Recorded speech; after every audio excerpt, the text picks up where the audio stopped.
আজগো মুই মোর একটা পছন্দের খাউন খামু।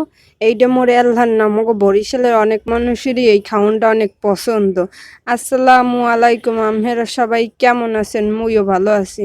চাল ভাজা দেখে অনেকেই কইতে পারেন চাল ভাজা আবার কি এমন একটা খাওনে, এই আবার ভিডিওতে দেখান লাগে। আসলে দেখান লাগে এই জিনিসটা মানে অনেকেই এখন আর মানে দেখেন না, নিজের খাওয়া তো দূরের কথা, চোহেও দেখেন না। আর এই খাউনটা হইলে চাল ভাজার লাগে এই ডাল দিয়া, এই ডাল ডিয়ারে খেসারি ডেল কয়। আবার ওই যখন এইটা কাঁচা থাকে তখন কিন্তু মোরা কইতাম ছোয়া।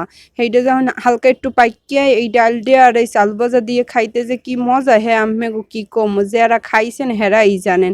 আর এই খাওনটা কিন্তু অনেক বছর পর খাইতে আসি, শহরে ওঠার পর তেমন একটা কিন্তু এই খাওনটা সহিই দেখি না খামু কোন হাইন দিয়া। আর এই ডালগুলো কিন্তু ভাইজেই এরকমের খাইতে অনেক মজা, চাউলের ডাল ভাইজে খাইতে অনেক মজা।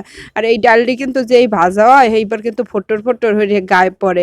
এইপরে এই চাউল আর ডালগুলো একসাথে মিশিয়েই লইতে আসি। এই খাওনটা যে এত মজা, হ্যাঁ কি কম।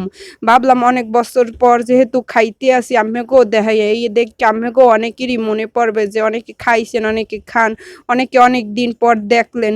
হের লেগে আর এইটা কিন্তু মগো ঐতিহ্যবাহী খাওন। এই খাওনটা বরিশালের মানুষ এমন কোনো মানুষ নাই যে পছন্দ হরে না বা খায় নাই। আর এই খাওনটা দেখে কিন্তু ছোটবেলার অনেক কথা মনে পড়ে যান, কারণ ছোটবেলায় এগুলো কিন্তু অনেক খাইছি। সবাই ভালো থাকবেন, সুস্থ থাকবেন, আল্লাহ হাফেজ।